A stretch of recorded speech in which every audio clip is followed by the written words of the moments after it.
中国疾控中心提示，预防新型冠状病毒需要做到这6条：一，在咳嗽、打喷嚏时，准备食物，饭前便后接触动物或者处理动物粪便后，使用肥皂和自来水洗手，或使用含有酒精成分的免洗手液。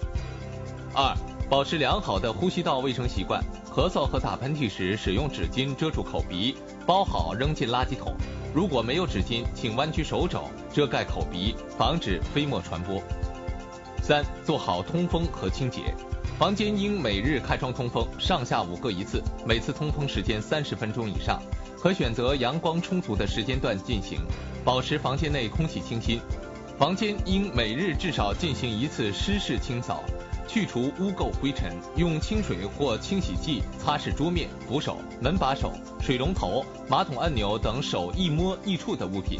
如需消毒，应尽量选择简便有效的物理方法。4，佩戴口罩，尽量减少到密闭、空气流通差的公共场所和人员密集地方。乘坐公交、地铁等交通工具时，建议佩戴口罩。5，出现呼吸道感染症状及时就医。出现发热、咳嗽等呼吸道感染症状时，及时到医院就诊。就诊或陪护就医时，要佩戴好医用外科口罩。